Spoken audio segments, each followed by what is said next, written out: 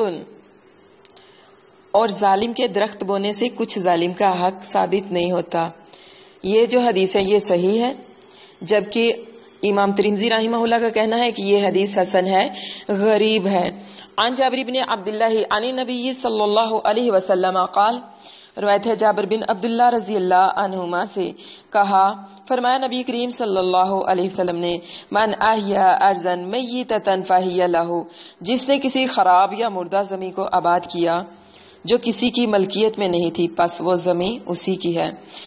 یہ جو حدیث ہے اس کی سند صحیح ہے۔ کہا ابو عیسیٰ رحمہ اللہ نے یہ حدیث حسن صحیح ہے، اور روایت کی اس کو باز نے حشام سے جو بیٹے عروہ کے ہیں، انہوں نے اپنے باپ سے، انہوں نے نبی کریم صلی اللہ علیہ وسلم سے مرسلن، اور اسی پر عمل ہے بعض علماء صحابہ وغیرہ کا، اور یہی قول ہے احمد اور اسحاق رحمہ اللہ علیہم کا۔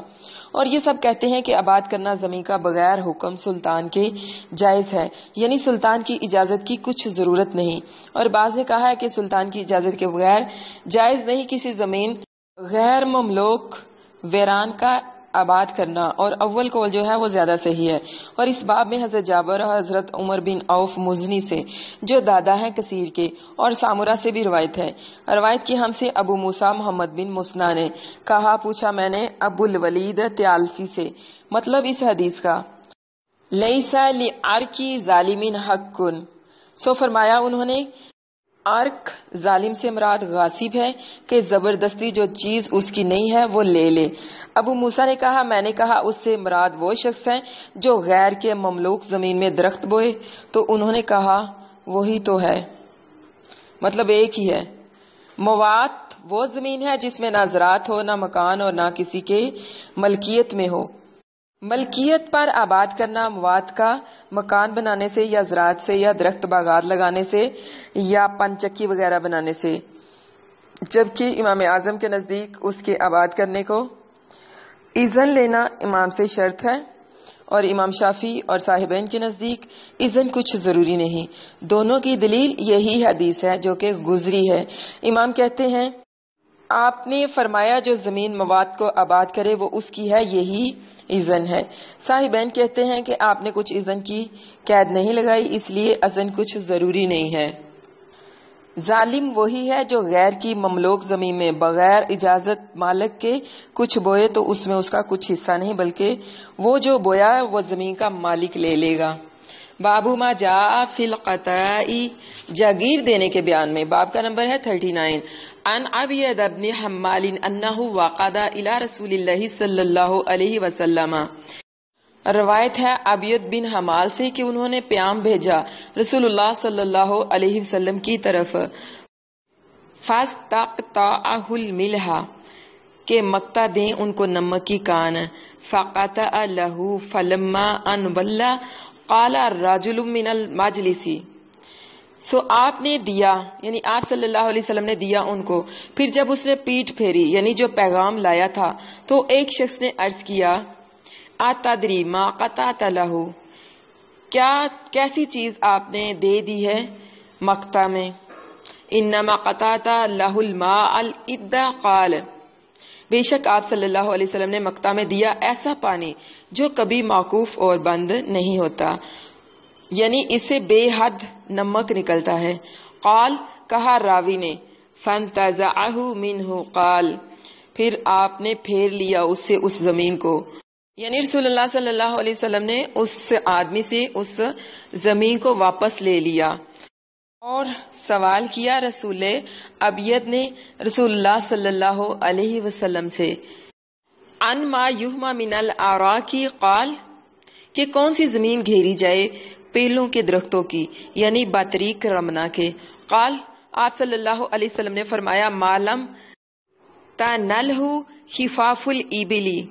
فرمایا آپ صلی اللہ علیہ وسلم نے کہ نہ پہنچے اس کو پاؤں اونٹوں کے۔ کہا امام ترمذی رحمہ اللہ نے، فاقر بہ قتیبہ وقال نعم، کہ جب سنائی میں نے یہ حدیث قتیبہ کو تو انہوں نے اقرار کیا اس کا اور کہا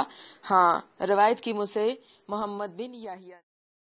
روایت کی ہم سے محمد بن یحییٰ نے جو بیٹے ہیں ابو عمر کے، انہوں نے محمد بن یحییٰ بن قیس عربی سے اسی کی مانند،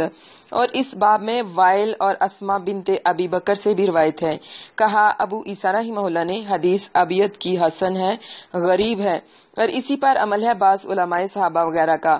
کہ جائز جانتے ہیں مقطع یعنی جاگیر کا دینا امام کو، یعنی جس کو مناسب جانے جاگیر دے۔ اس حدیث سے معلوم ہوا کہ حاکم کو جب ایک حکم میں کچھ نقصان نظر آئے تو اس سے رجوع کرنا درست ہے، اور یہ جو فرمایا کہ نہ پہنچے پیر اونٹوں کے، یعنی امارات سے اور چراگاہ سے دور ہو۔ عن وائل ابن حجر ان النبی صلی اللہ علیہ وسلم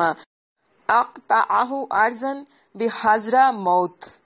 روایت ہے وائل بن حجر رضی اللہ عنہ سے کہ نبی کریم صلی اللہ علیہ وسلم نے جاگیر دی ان کو ایک زمین حضر موت میں۔ یہ جو حدیث ہے یہ صحیح ہے۔ کہا محمود نے اور روایت کی ہم سے نصر نے، انہوں نے شعبہ سے اور زیادہ کیا اس میں ان لفظوں کو وَبَعَثَ مَعَهَا مَعَوِيَةٌ لِيَقْتَطَعَهَا إِيَّاهُ، یعنی اور بھیجا رسول اللہ صلی اللہ علیہ وسلم نے وائل کے ساتھ حضرت معاویہ رضی اللہ عنہ کو تاکہ دے آئے وہ زمین، یعنی ماپ دے۔ اور کہا ابو عیسیٰ رحمہ اللہ نے یہ حدیث حسن ہے، صحیح ہے۔ باب ما جاء فی فضل الغرس، درخت لگانے کی فضیلت کے بیان میں۔ عن انس عن النبی صلی اللہ علیہ وسلم قال، روایت ہے حضرت انس رضی اللہ عنہ سے، وہ روایت کرتے ہیں نبی کریم صلی اللہ علیہ وسلم سے کہ فرمایا آپ صلی اللہ علیہ وسلم نے ما من مسلم یغرس غرسا او یزرع زرعا فیأکل منہ انسان او طیر او بہیمۃ الا کانت لہ صدقہ۔ کوئی مسلمان ایسا نہیں کہ درخت لگائے یا کھیت بوئے اور کھا جائے اس میں سے کوئی آدمی، او طیرن یا کوئی پرندہ، او بہیمتن یا کوئی جانور، یعنی چرند پرند بھی تو ہوتے ہیں، الا مگر کانت لہو صدقاتن، یہ اس کے لیے یعنی جو زمین کا مالک ہے، جو پھل کا مالک ہے، اس کے لیے صدقہ ہوگا۔ اس حدیث کی سند جو ہے وہ صحیح ہے۔ اس باب میں ابو ایوب اور ام مبشر اور جابر اور زید بن خالد رضی اللہ عنہم سے بھی روایت ہے۔ کہا ابو عیسیٰ رحمہ اللہ نے حدیث حضرت انس رضی اللہ عنہ کی حسن ہے، صحیح ہے۔ بابو ما جاء فی المزارعتی، کھیتی باڑی کرنے کے بیان میں، باب کا نمبر ہے 41۔ عن ابن عمر ان النبی صلی اللہ علیہ وسلم عامل اہل خیبر بشطر ما یخرج منها من ثمر او زرع، روایت ہے ابن عمر رضی اللہ عنہما سے کہ نبی کریم صلی اللہ علیہ وسلم نے عامل کیا اہل خیبر کو، یعنی زمین دی ان کو اس اقرار پر کہ جو اس میں سے پیدا ہوگا پھل ہو یا غلہ، اس میں سے آدھا تم لوگے، یعنی کھیتی باڑی کرنے کی محنت کے عوض میں، اور آدھا ہم کو دے دو گے۔ یہ جو حدیث ہے یہ صحیح حدیث ہے۔ اس باب میں حضرت انس رضی اللہ عنہ اور حضرت ابن عباس رضی اللہ عنہما اور حضرت زید بن ثابت رضی اللہ عنہما اور حضرت جابر رضی اللہ عنہ سے روایت ہے۔ کہا ابو عیسیٰ رحمہ اللہ نے یہ حدیث حسن ہے، صحیح ہے، اور اسی پر عمل ہے بعض علماء صحابہ وغیرہ کا کہ زمین کو مزارت پر دینے میں کچھ مذائقہ نہیں جانتے، اس اقرار پر کہ آدھا زمین والے کا ہے اور آدھا بونے والے کا، اور آدھا بونے اور جوتنے والے کا، یا تو ثلث ہو یا پھر چوتھائی پر دینا۔ اور اختیار کیا ہے بعض نے کہ تخم صاحب زمین دے، اور یہی قول ہے احمد اور اسحاق رحمہ اللہ کا۔ اور مکروہ کہا ہے بعض علماء نے اس مزارت کو، اور کہا پانی دینے میں کھجور کے ثلث یا پھر ربو، یعنی چوتھا حصہ یا تیسرا حصہ پر کچھ مذائقہ نہیں، اور یہی قول ہے مالک بن انس اور شافی رحمہ اللہ علیہم کا۔ اور بعض نے کہا جو زمین سے پیدا ہو اس میں سے حصہ ٹھہرا کر زمین دینا درست نہیں، جب تک کہ کرایہ زمین کا نقد یعنی روپے پیسے سے نہ ٹھہرا لے، یعنی یہ کہہ کہ زمین میں نے اتنے روپیہ میں کرایہ پر تجھ کو دی، پھر خواہ اس میں کچھ پیدا ہو یا نہ ہو۔ عن رافع بن خدیج قال نہانا رسول اللہ صلی اللہ علیہ وسلم عن امر کان لنا نافعا، روایت ہے رافع بن خدیج رضی اللہ عنہ سے، کہا منع کیا ہم کو رسول اللہ صلی اللہ علیہ وسلم نے ایسے امر سے کہ ہم کو اس میں نفع تھا۔ اذا کانت لأحدنا ارض ان یؤتیها ببعض خراجها او بدراہما، یعنی کہ وہ یہ ہے کہ جب ہوتی ہم میں سے کسی کی زمین دیتا اس کو بعوض بعض خراج اس کے یا بدلے روپیوں کے، تو فرمایا آپ صلی اللہ علیہ وسلم نے اذا کانت لأحدکم ارض فلیمنحها اخاہ او لیزرعها، یہ جو حدیث ہے یہ صحیح حدیث ہے۔ جب ہوتی ہم میں سے کسی کی زمین دیتا اس کو بعوض بعض خراج یا اس کے بدلے روپیوں کے، تو آپ صلی اللہ علیہ وسلم نے فرمایا جب ہو تم میں سے کسی کی زمین تو مفت دے اپنے بھائی کو، یا خود زراعت کرے، یعنی کرائے یا ٹھیکے پر دینا نہیں جائز۔ عن ابن عباس ان رسول اللہ صلی اللہ علیہ وسلم لم يحرم المزارعة ولكن امر ان يرفق بعضهم ببعض، یہ جو حدیث ہے یہ صحیح حدیث ہے۔